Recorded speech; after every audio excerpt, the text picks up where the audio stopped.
말씀은 로마서 11장 13절부터 36절까지 말씀입니다. 로마서 11장 13절부터 36절 마지막 절까지 말씀입니다.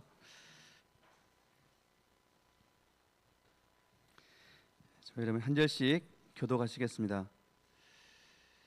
내가 이방인인 너희에게 말하노라.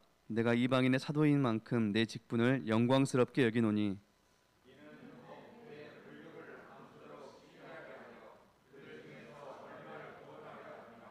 그들을 버리는 것이 세상의 화목함이 되거든 그 받아들이는 것이 죽은 자 가운데서 살아나는 것이 아니면 무엇이리요.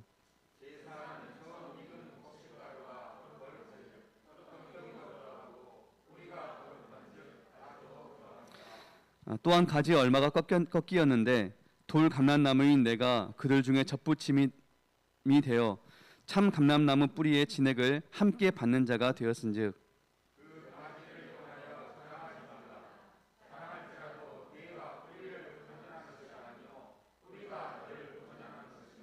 그러면 내 말이 가지들이 꺾인 것은 나로 접붙임을 받게 하려 함이라 하리니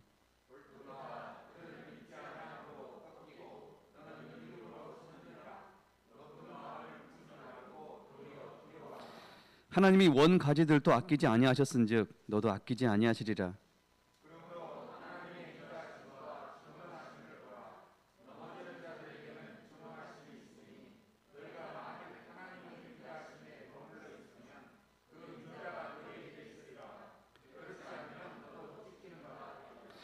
그들도 믿지 아니하는데 머무르지 아니하면 접붙임을 받으리니 이는 그들을 접붙이실 능력이 하나님께 있음이라.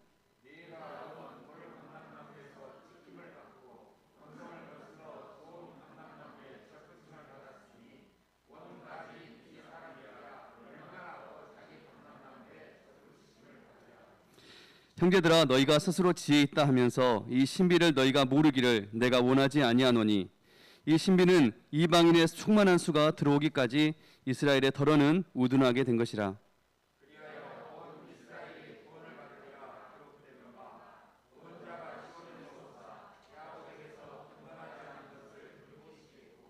내가 그들의 죄를 없이 할 때에 그들에게 이루어질 내 언약이 이것이라 함과 같으니라.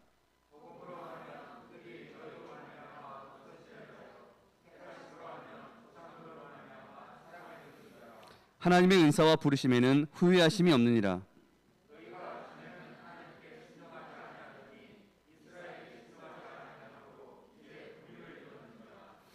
이와 같이 이 사람들이 순종하지 아니하니 이는 너희에게 베푸시는 긍휼로 이제 그들도 긍휼을 얻게 하려 하심이라.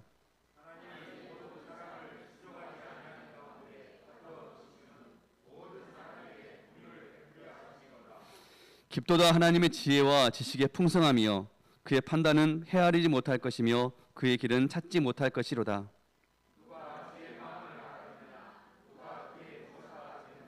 누가 주께 먼저 드려서 갚으심을 받겠느냐. 이는 만물이 주에게서 나오고 주로 말미암고 주에게로 돌아감이라. 그에게 영광이 세세에 있을지어다. 아멘. 아멘. 이 시간은 여성교회 2팀에서 특송 준비하였습니다. 특송하시겠습니다.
이 시간은 내가 뿌리를 보존하는 것이 아니요 뿌리가 너를 보존하는 것이라는 제목으로 목사님께서 말씀 전해 주시겠습니다.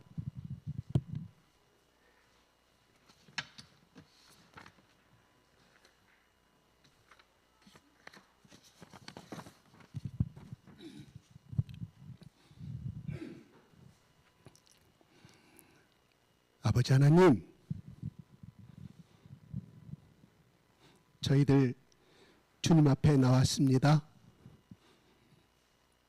이 순간에도 우리의 마음 속에 성령님을 계시고 우리를 향하여 끊임없이 너를 사랑하고 너랑 대화하고 싶고 교제하고 싶고 내가 가진 모든 복을 너희에게 주고 싶다는 이 성령님의 사랑과 예수 그리스도의 사랑과 아버지 하나님의 사랑이 이 시간 예배를 통하여 말씀을 통하여 찬양을 통하여서 깊이 깨달아 알 수 있도록 하나님 역사하여 주시옵소서. 예수 그리스도 이름으로 기도드리옵나이다. 아멘. 할렐루야. 할렐루야. 네, 용감합니다. 씩씩합니다. 오늘은 지난주에는 이스라엘의 남은 자 엘리야가 이제 850대 1로 싸우고 그들이 아합 왕과 이세벨의 여왕이 자기들 앞에 무릎을 꿇을 줄 알았는데 오히려 더 강하게 살인 지명수배를 내린 것에 대해서 도망을 가서 호렙산에서 하나님 앞에 기도할 때 하나님께서 말씀하시잖아요. 다 바알에게 무릎 꿇었지만 나 혼자밖에 남지 않았는데 이 혼자의 이 생명까지도 저 이세벨이 나를 죽이고자 하는데 그리하면 이 이스라엘 나라의 이 구원의 앞으로 장래는 어떻게 될 것인가 고백하고 있을 때 하나님께서 말씀하시기를 너 말고 남은 자가 7천 명이 더 있다고 그렇게 말씀했을 때 이 엘리야가 얼마나 힘을 얻었을까요? 그렇죠? 하나님은 항상 그 남은 자라는 것은 똑같이 엘리야처럼 똑같이 핍박을 받고 똑같이 하나님 나라의 의를 구하기 위해서 바알에 무릎 꿇지 아니한 엘리야 같은 똑같은 믿음의 신앙을 가지고 있었던 자들이었습니다. 하나님이 7천 명을 남겨두셨다고 그랬습니다. 이거 보면 하나님의 애정론이고 하나님의 구원론으로 해석해 볼 수 있지만 또 우리 편에 봤을 때는 그 하나님의 부르심을 거절하지 아니하고 오직 하나님만이 절대적인 나의 주님이요 아도나이요 절대적인 인생의 가치로 그가 7천 명 한 사람 한 사람이 그렇게 받아들였기 때문에 하나님 앞에 그렇게 쓰임을 받을 수 있었다는 것입니다. 그냥 애정론이고 작정론이고 선택론만 의지한다고 하면은 내가 노력하지 않아도 내가 기도하지 않아도 내가 그냥 이렇게 태평소를 보내더라도 하나님이 언젠가 나를 남은 자로 부르실 것이고 나를 사용할 것이다 한다고 하면 이것은 하나님에 대해서 잘못 알고 있는 것입니다. 다시 말해서 솥단지에 검은 솥단지에 수증기가 나고 물이 맺히는 것은 불을 떼야 되지 않겠습니까? 물이 있어야 되지 않겠습니까? 마찬가지입니다. 하나님의 부르심을 받았을 때에 내가 마음의 문을 열고 철저히 낮아져서 겸손한 마음으로 교만을 버리고 하나님의 그 부르심에 따랐을 때 하나님이 그 사람을 사용하신다는 거예요. 아멘. 우리가 자꾸 애정론과 선택론으로만 딱 집합해 있다고 하면 운명론 쪽으로 빠져가기 쉬워요. 그러니까 이 두 가지가 상승작용이 되어야 하겠죠. 오늘 말씀은 바울은 계속하여서 오늘은 감람나무, 돌감람나무와 참감람나무를 비유를 통해서 구원의 복음을 이어져 가고 있습니다. 13절 한번 읽어볼까요? 시작.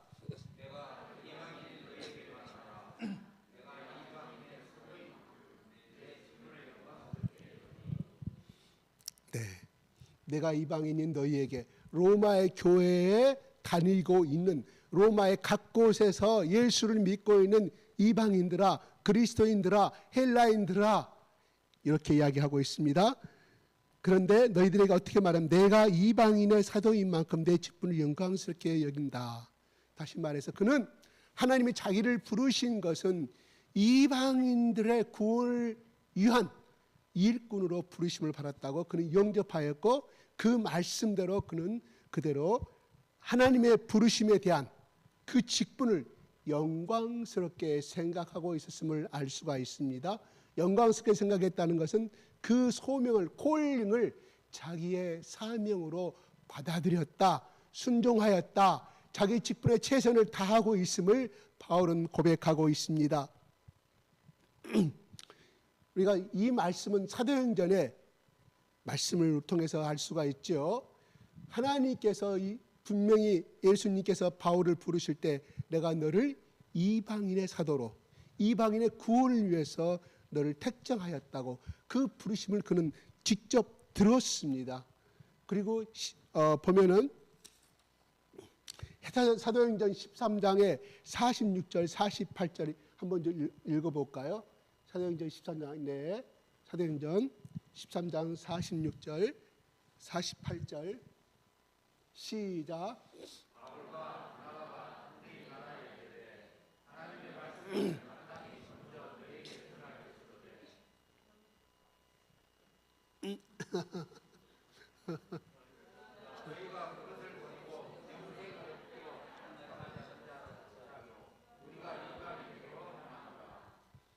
네, 배척했다 이 말이겠죠. 바울의 그 예수 그리스도의 복음을 애착했다 이 말입니다. 바울과 바나바가 열심히 안디옥과 예루살렘에 열심히 복음을 증거했지만 이스라엘 백성들이 받아들이지 아니하였음을, 그러므로 우리가 이방인에게 향하노라, 받지 아니함으로 이방인에 향하노라가 아니라 먼저 예수 그리스도께 그 사명을 받았지 않아요. 다시 말해 바울을 너를 부른 것은 유대인을 제외한 택정받지 아니한 그 이방인들 향해서 너를 사도로 사용하겠다는 그 말씀 속에서 그는 처음부터 그것을 받아들인 것이 아니라 가는 곳마다 예루살렘이나 또 가는 곳마다 유대인들이 자기를 배척함으로 인하여서 하나님의 자기의 두신 뜻은 그 부르심의 음성을 다시 한번 새겨서 떠나게 됨을 말해주고 있습니다. 14절 시작.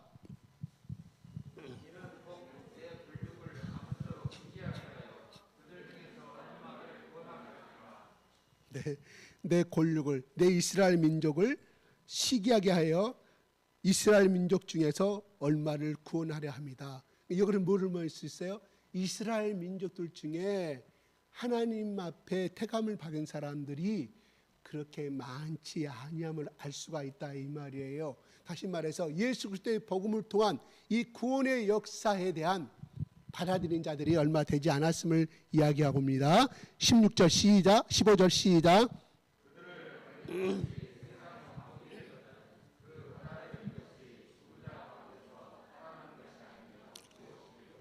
이 말씀 이해가 가신가요? 그들을 버리는 것이 세상의 한몫이 되거든. 다시 말해서 이스라엘 백성들이 예수를 받아들이지 아니함으로 그것이 세상의 한몫이 된단 말이에요. 무슨 말이에요? 그 복음이 세상을 향하여서 이방인들 향하여서 전하여짐으로 말미암아 한몫이 된다. 뭔 말이에요? 하나님과의 온수적인 관계 속에서 예수 그리스도의 보혈의 십자가를 통하여 하나님과의 온수가 무너지고 한 예수 그리스도 안에 하나님의 자녀가 된다는 것을 말씀해 주고 있어요. 그 받아들이는 것이 죽은 자 가운데 살아나는 것이 아니면 무엇이리요? 그 예수 그리스도와 이방인 사람들은 택함을 받은 사람이 원래 아니었습니다. 물론 창세기 3장 15절부터 전 세계 복음이 이스라엘 통하여서 전 세계 복음을 전하는 것이 하나님의 뜻이었지만은 그 받아들이는 것이 죽은 자가 살아나는 것이 아니면 무엇이 의미하면 받아들인다고 하면은 뭔 말일까요? 이미 죽을 목숨이고 지옥에 갈 목숨들이었는데 받아들이는 말미암아 생명을 얻게 된다. 누가? 이방인들이. 그런 말씀이에요. 16절 시작.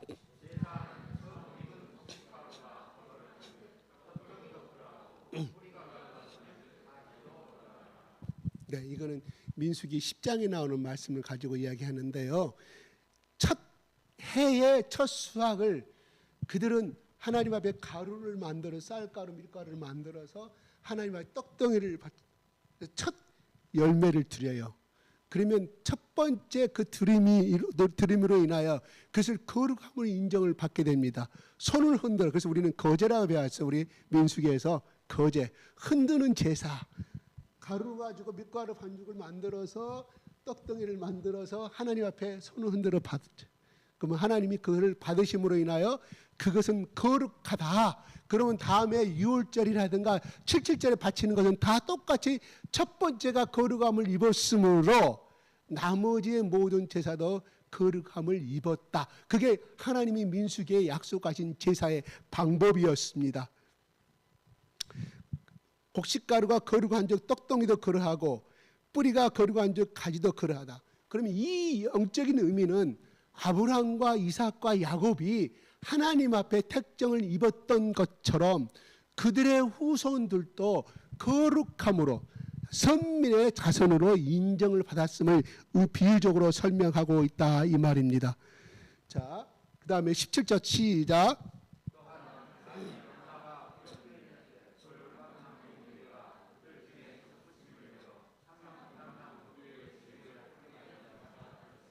네, 16절 후반부에 뿌리가 거룩한 즉 가지도 그리하더라. 너희들이 혈통적으로 아브라함의 언약의 자손으로서의 혈육의 후손들이 드린 것처럼 너희들의 믿음의 뿌리는 누구예요?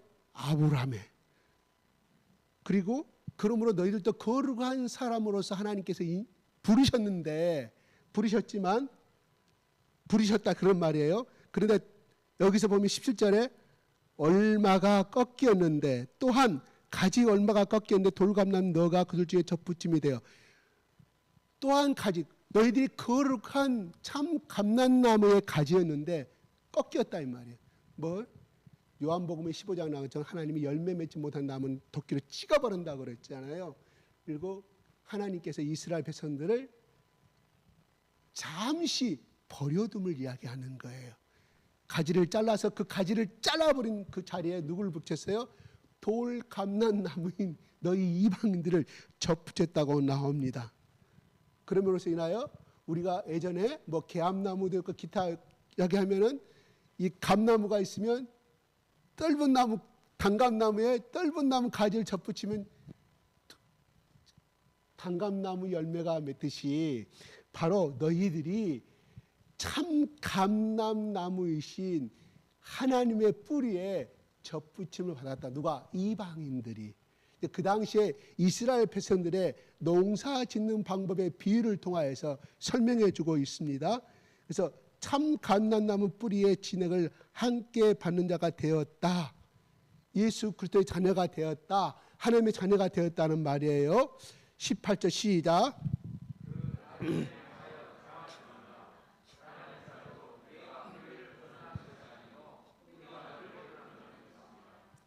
그 가지들을 향하여 자랑하지 말라. 뭔 말이에요? 너희들이 돌 감람나무 가지로 해가지고 참 감람나무의 줄기에 접붙임을 받아 있는데 꺾임을 당한 버림을 당한 이스라엘 백성들을 향하여 자랑하지 말라. 뽐내지 말라. 교만하지 말라. 너가 그렇게 열매를 맺게 되는 네 감람나무가 생명을 유지하고 열매를 맺게 되는 것은 너희가 잘나서 된 것이 아니라 뿌리가 너를 보존하고 있다. 뿌리가 없다고 하면 어떠한 나무 가지에 너희들이 접붙임을 당하여도 생명을 유지할 수가 없는데 하나님의 감람나무, 하나님의 예수 그리스도의 참 감람나무에 너희들이 접붙여서 영원한 생명을 얻게 되었다. 그렇게 됐는데 그 누구 덕분이냐? 예수님 덕분인데 자랑하지 말라. 너희들이 잘나서 그렇게 접붙임을 받은 것이 아니라 하나님의 일반적인 선택의 은혜로 인해서 그렇게 되었음으로 인하여 더욱더 겸손하라 이런 말이 되겠습니다. 20절 한번 볼까요? 시작.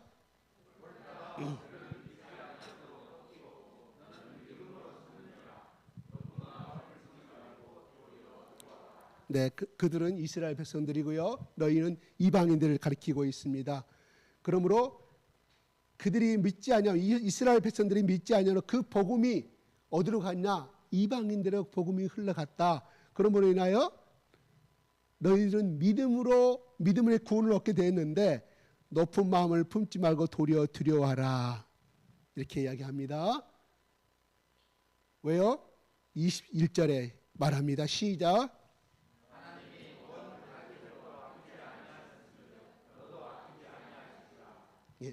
온 가지들고요. 이스라엘 백성들을 도끼로 잘라내버렸듯이 너희들도 이스라엘 백성들을 이렇게 교만하고 하나님을 떠나버리면 이렇게 꺾임을 당하게 될 것이다. 버림을 당하게 될 것이다. 그러므로 교만하지 말라고 말씀하고 있어요. 그죠?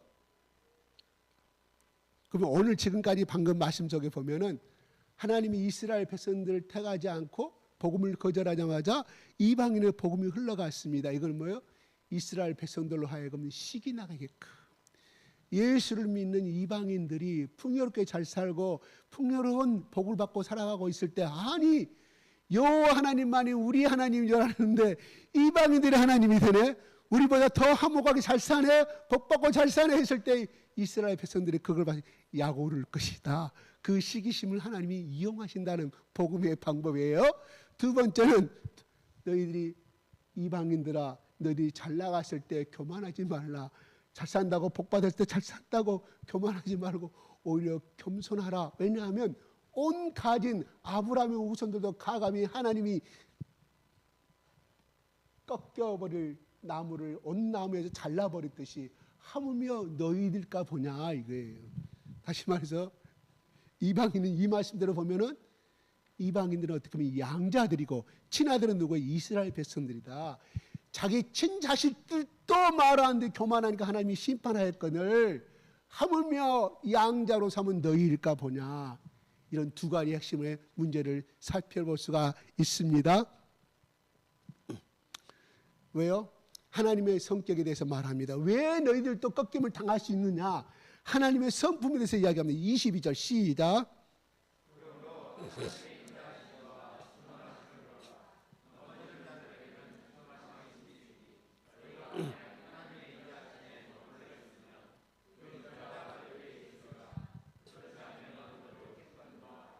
네.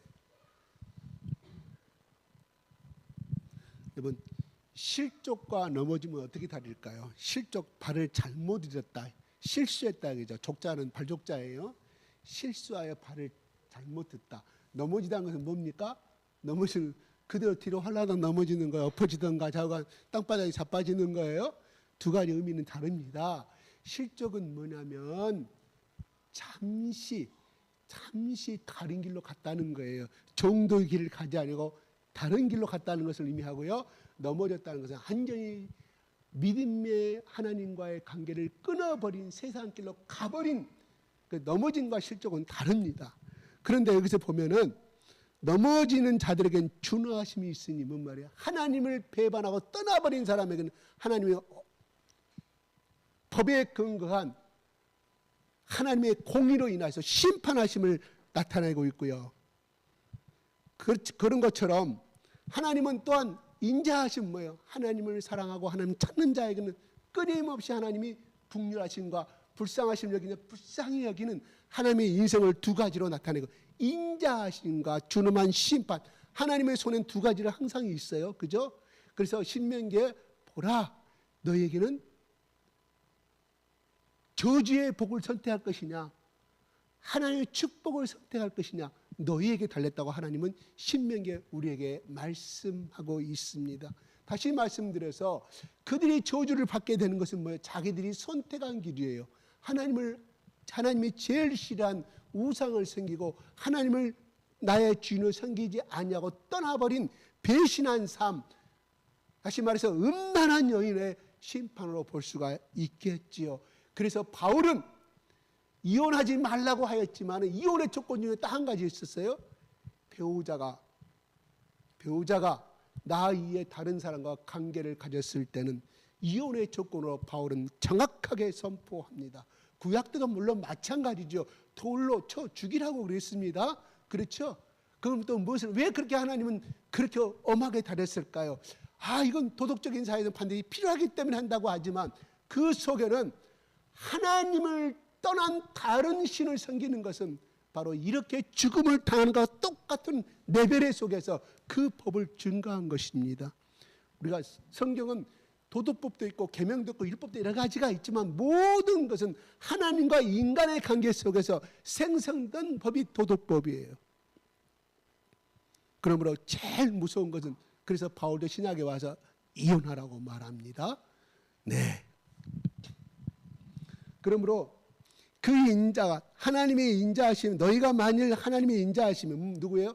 이방인 너희 교인들아, 하나님의 말씀 가운데 머물러 있으면 그 하나님의 그 인자가 너희에게 축복이, 하나님이 주신 축복이 영원토록 너희에게 있을 것이고, 그렇지 않으면 너도 이스라엘 백성들처럼 하나님 되시는 우상으로 떠나버린 그들처럼 찍힘을 당하리라. 뭐예요? 찍힘을 당하면 버림을 당한다, 지옥으로 나간다, 이런 말이에요. 여기서 우리가 이 말씀 속에는 바로 바울은 무슨 말씀을 가지고 이야기하고 있냐면, 요한복음 15장에서 예수님이 말씀하신 포도나무의 비유를 잠깐 다시 한번 여러분 다 알고 있겠지만 보고 가겠습니다. 15장 1절부터 8절까지 좀 올려주십시오. 시작.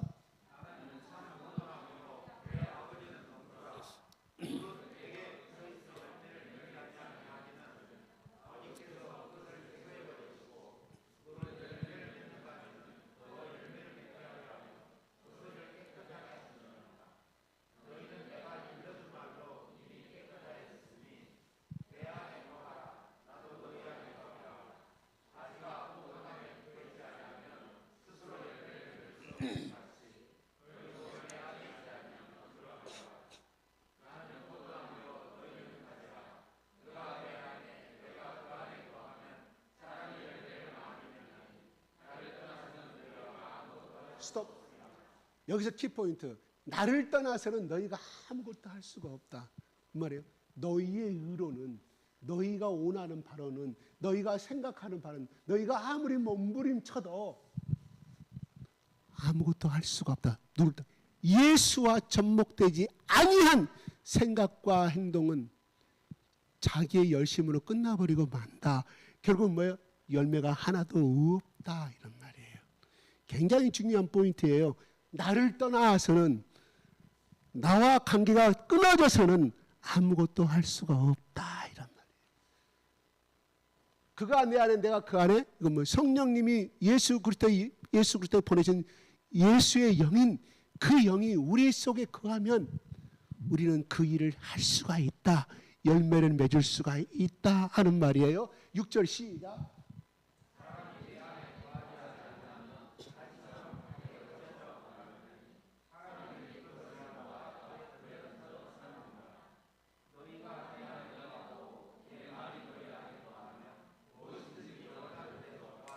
7절. 복을 받고 싶으세요? 이거예요, 이거. 자기의 이 육체의 열심과 자기의 혼에 대한 열심을 가지고는 아무것도 할 수가 없는데, 정말 예수님이 내 안에 거하고 예수님이 내 안에 거한다는 것은 무엇을 의미입니까? 예수님이 원하시는 삶을 산다, 이런 말이에요. 예수님, 내가 원하는 삶이 아니라 내 생각을 접어버리고 내 생각을 꺾어버리고 예수님이 원하는 삶을 살아가는 삶, 그 확신이 있을 때 너희가 구하라. 뭐라고 그랬어요? 무엇이든지, everything.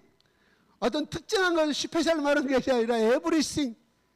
네가 너에게 무엇을 하여 주기를 원하느냐? 네가 너의 형편이 그렇게 어려운데 네가 친정아버지 생일이라고 이렇게 돈을 가지고 선물을 사가지고 왔느냐?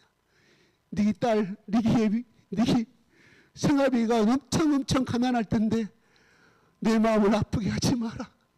그런데 선물도 그날 안 왔으면 좋겠네. 딸이 그 돈 조그맣게 가지고 친정아버지한테 바칩니다. 친정아버지가 자기 딸 형편을 너무나 잘 알아. 그거를 기쁨으로 받을 사람 누가 있을까요?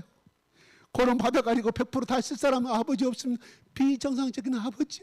내가 너를 그만큼 키워준 당연히 나는 이 돈을 받아서 내 사고 싶은 신발 사고 먹고 싶은 갈비뼈 불고기 사 먹고 할 아버지 없어요.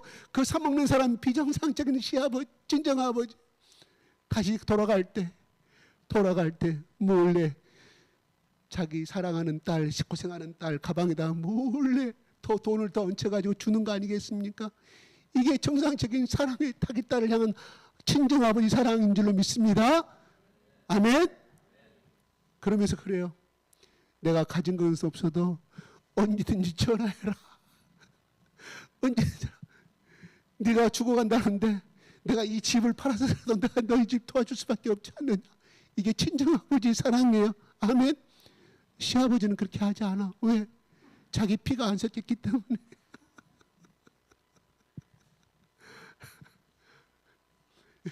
무엇인지 원하는 거야. 언제든지 전화해라. 또 김서방이 너를 괴롭히면 언제든지 짐 싸고 우리 집에 와라. 쉬었다가 가라. 이게 친정아버 친정 엄마의 사랑이. 아멘. 왜? 내 혈육이니까, 내 피부치니까. 원하는 대로 구하라. 그리하면 이루리라고 말합니다. 그래요. 우리 예수님은 누구예요? 시아버지가 아니에요. 누구요?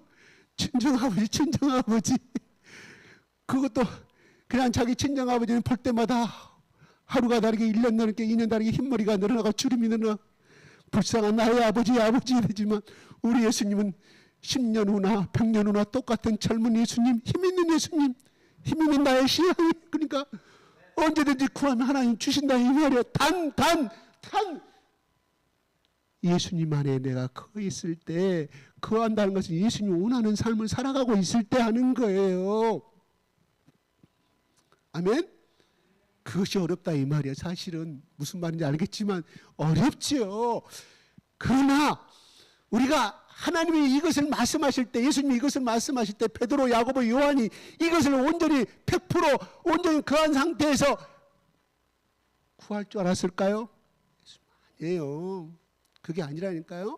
무슨 말이냐면, 아이고, 우리는 오늘도 여러분 오면서 기도하면서, 아이고, 지난 일주일 삶 생각, 내가 어젯밤에 일을 생각하더라도 내가 과연 하나님 앞에 기도할 자격이 있을까? 내가 집사가 자격이 있을까?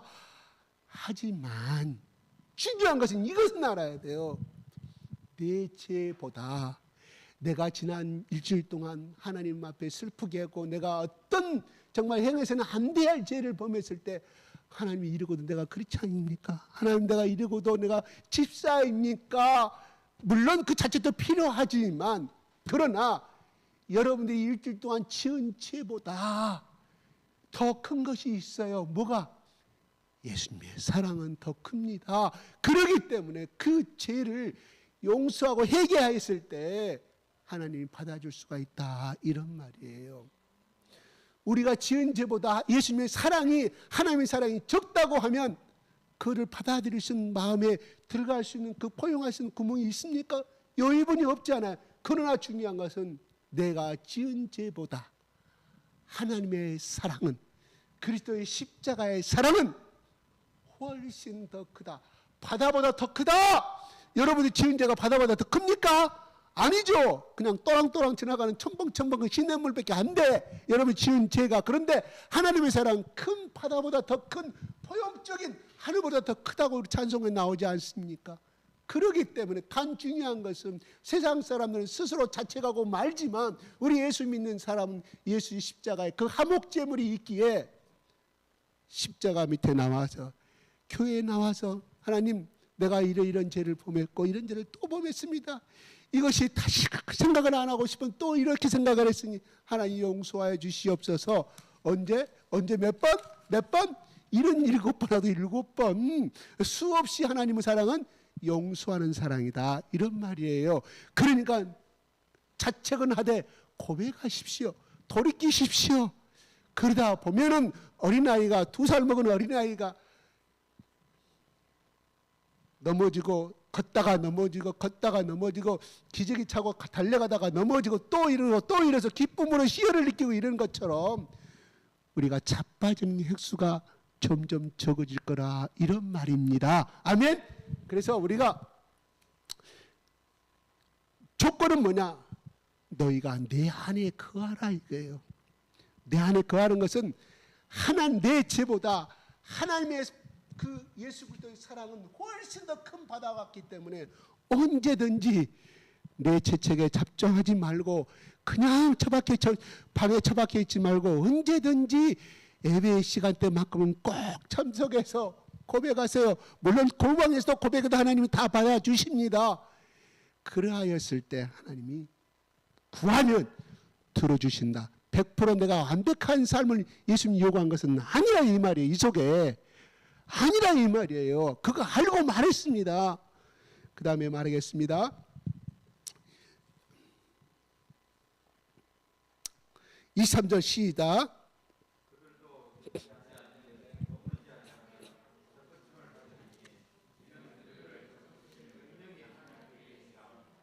네. 그들도 믿지 아니하는데 머무르지 아니하면 부정이에요. 누가? 이스라엘 백성들이 믿지 않은 곳에 머무르지 않. 다시 말해서 회개하고 믿지 않았는데 회개하고 돌이키면 믿게 되면 이런 말이에요. 접붙임을 받으리니 왜냐하면 그들을 접부실 능력이 하나님께 있다 이 말이에요. 아멘. 찍힘을 당했어도 다시금 도끼로 찍어버려서도 하나님이 그 가지를 다시금 참 감람나무를 뿌린 예수 그리스도 앞에 붙여버리신다는 거. 누가? 하나님이. 어떻게? 예수 그리스도의 보혈의 피의 용서함이. 그래서 너희가 춥속같이 빽빽할지라도 주홍같이 붉을지라도 오라 변론하자. 너희 죄가 흰 양털처럼 깨끗하여지라고 선포하셨던 것이 바로 그 깨끗하게 우리의 양심의 죄를 우리가 지은 모든 죄를 깨끗하게 흰 하이타이처럼 흰 백성 메리아스보다 더 하얗게 하얀 눈처럼 시키시는 능력은 예수 그리스도의 보혈의 피밖에 없음을 믿으시기 바랍니다. 그냥 예수 그리스도의 보혈의 피 불러요. 거기에 그냥 일주일 동안 어디 근거에서 제 앞에 그냥 머무르지 말고 다른 사람한테 고백할 필요 없어요. 예수님의 보혈의 피의 십자가를 불러서 흘리신 보혈의 피 앞에 내 죄가 깨끗함을 믿으심을 고백하십시오. 예수님의 보혈의 피를 부르십시오. 우리는 그것밖에 없어요. 그럼 어떻게 한다고요? 그 능력을 누가 가지고 있다고요? 하나님께서. 피는 물보다 진하다. 왜 TV에 나오고 뉴스에 나오는 거 보면 아들이 아버지를 위해서 콩팥을 기증했다. 콩팥이 2개니까 자주 나와요. 그런 게 가끔 나와요. 자주가 아니라 1년에 한 번씩도 매스컴은 타요. 왜요?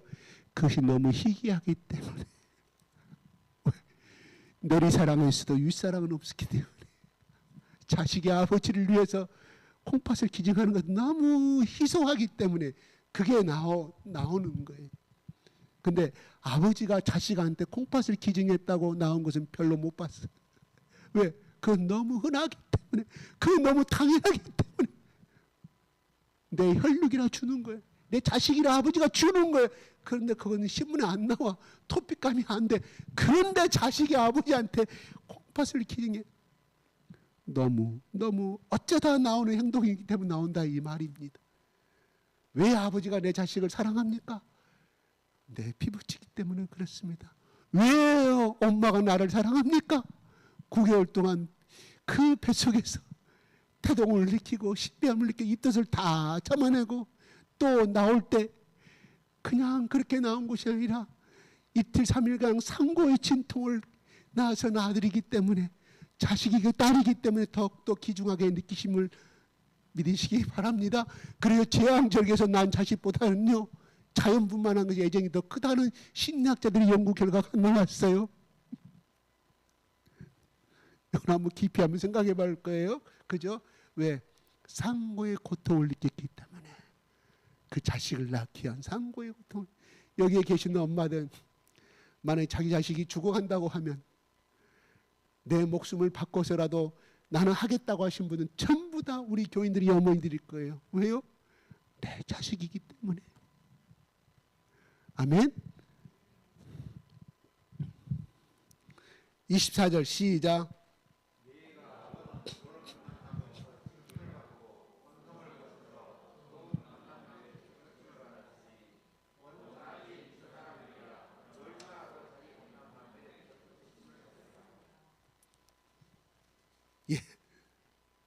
네가 온다. 누구야? 이방인 너희들아, 이방인 그리스도인들아, 너희들이 원래는 하나님 앞에 참 감람나무가 아니고 돌 감람나무, 쓸모가 없는 나무였다 이 말이에요. 그런데 지킴을 받고 본성을 거슬러 좋은 감람나무 예수 그리스도 앞에 너희들이 접붙임 받았는데 온 가진 이 사람들이야 뭐요? 이스라엘 백성들을 말하죠.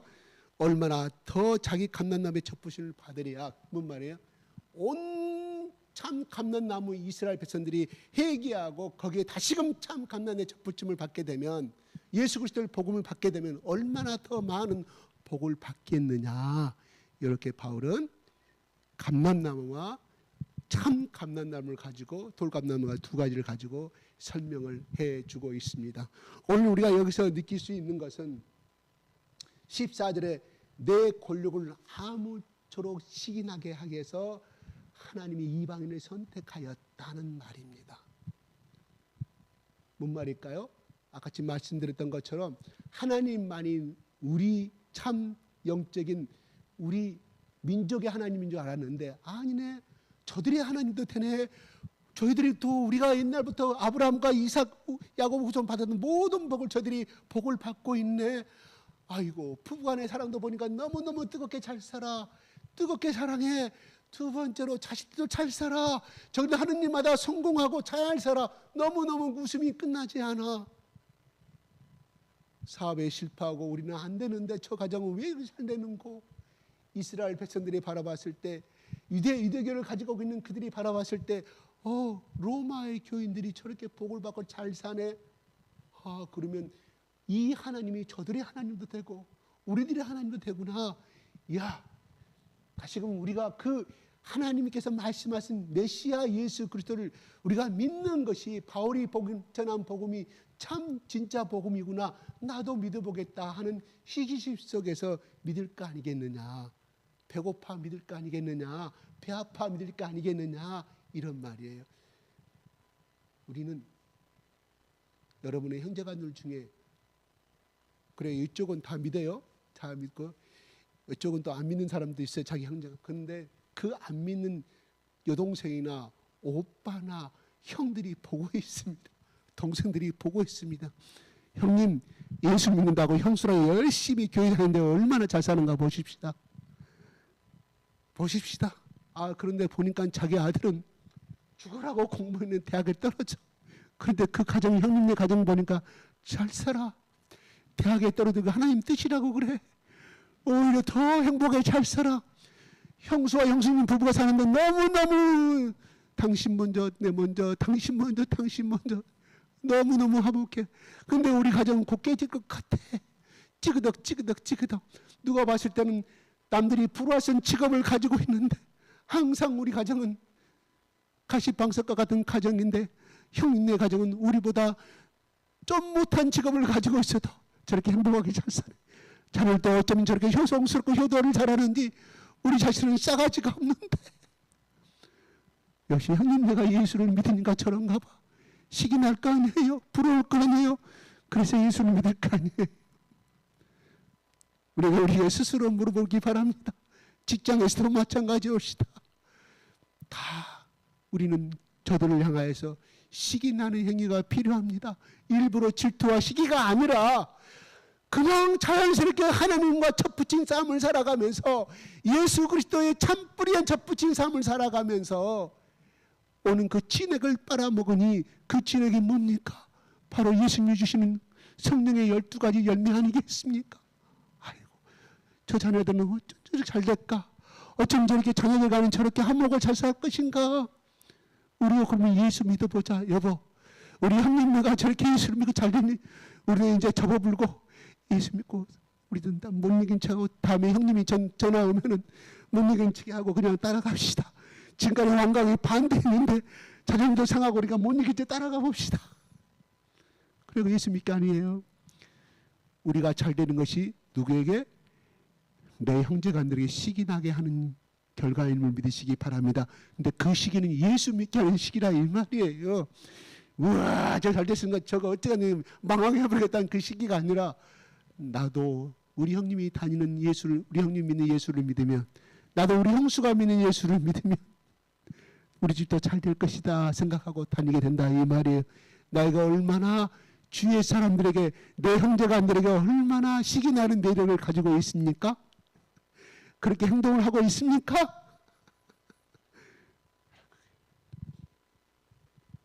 두 번째, 하나님은 우리가 돌감람나무 열매가 맺지 않아 썩은 쓴내는 나 유대인들에게 환영받지 못한 나무 돌감람나무 찍어버렸어. 다 불쏘시개 불 때는 것이었어요. 밥할 때 밀가루 빵 만들 때. 그런데 그러한 우리를 우리도 참 인생의 예수 그리스도를 알지 못하고 살다가 죽을 수밖에 없는 우리 인생을, 가치 없는 인생을 우리를 하나님께서 예수 그리스도의 참 감람나무 뿌리는 우리 가운데 우리를 접붙이셨다. 그럼 우리는 예수님이 주시는 성령의 열매 12가지와 모든 복을 누리고 살 수 있는 축복을 얻고 지금도 살아가고 있습니다. 아멘. 그러면 우리가 이러한 나를 참 감람나무에 붙이신 그 예수님과 하나님은 우리가 잘 돼서 그렇게 붙였을까요? 아니오시다. 불쌍하기 때문에. 네 인생아, 배 집사야, 김동기 집사야, 너 인생 그렇게 살면 안 돼. 누가?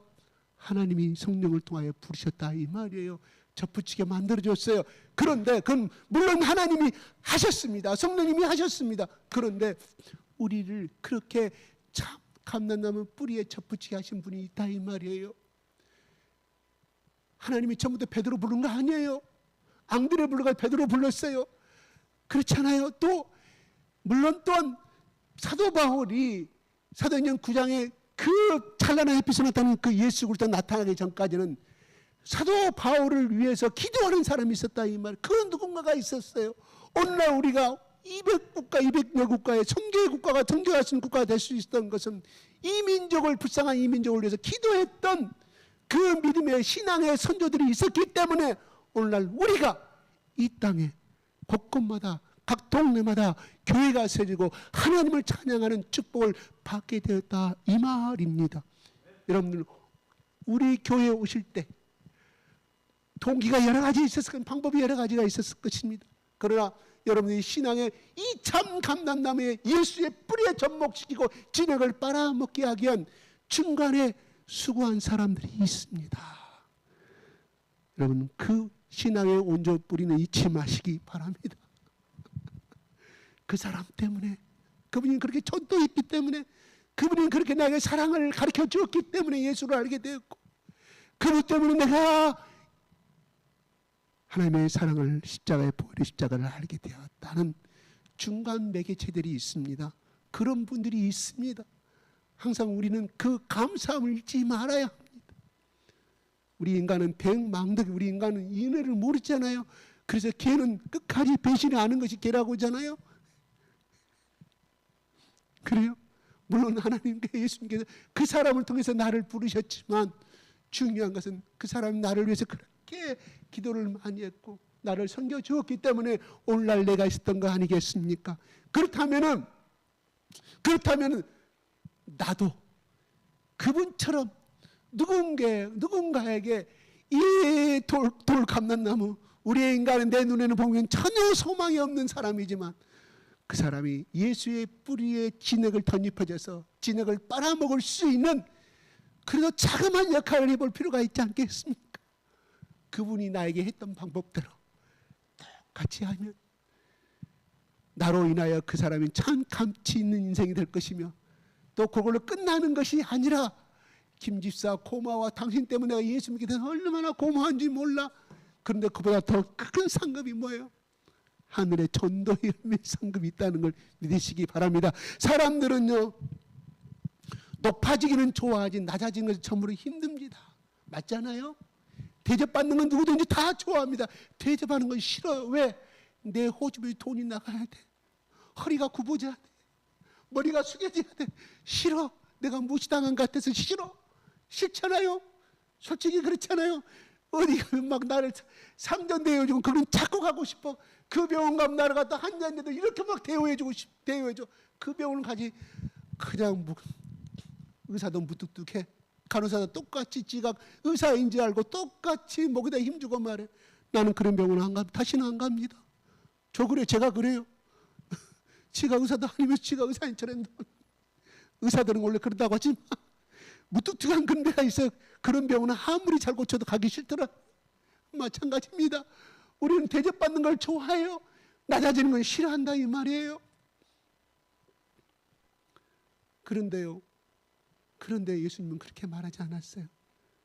누구든지 나를 높아지고는 섬기라고 그랬잖아요. 그게 예수님의 방법이잖아요. 어떻게 막 냄새나는 마구간에 오신 예수님이. 그래서 오늘 보면 뭐라고 그랬어요? 자랑하지 말라고 그래. 네가 믿음 가운데 있다고 자랑하지 말라. 예수 잘 믿는다고 하지 마. 온 가지도 하나님을 꺾어버리는데 네가 교만해서 하나님 너를 꺾어버리겠다는 무서운 경고를 바울은 전해주고 있습니다. 하나님의 방법은 낮아지고 또 낮아지고 또 낮아지는 것이 하나님의 사랑의 방법인 줄 믿으시기 바랍니다. 그래서 마가복음 10장 43절 43절과 45절 이렇게 말합니다. 마가복음 10장 43, 45절 시작.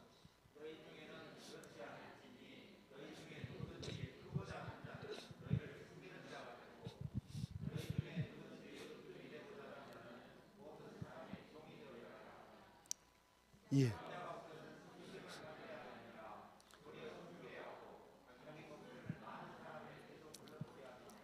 고린도전서 15장 10절이요. 시작.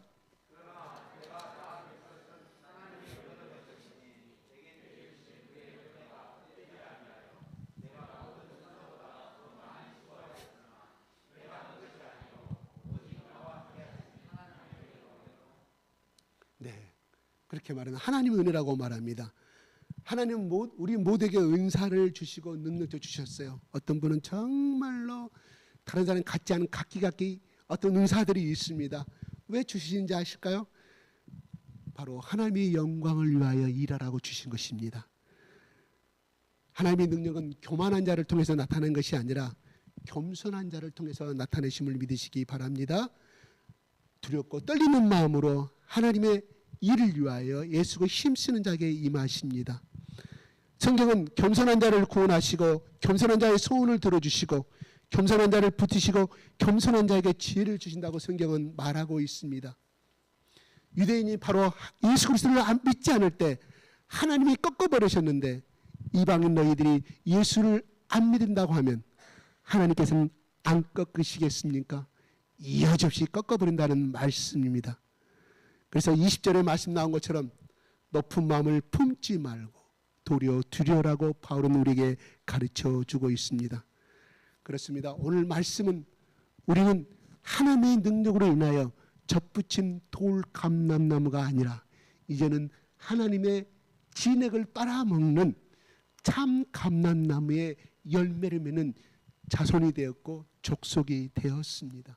나의 나 된 것은 사도 바울은 것인 나이는 내가 된 것이 아니라 하나님의 은혜라고 말합니다.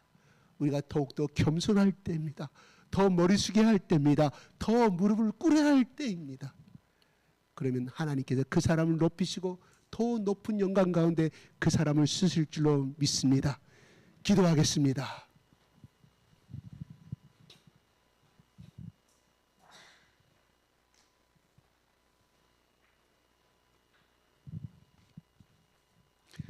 주여, 우리 세 번 삼창하고 우리 고난주의를 다음 주에 우리 고난주의 예배죠.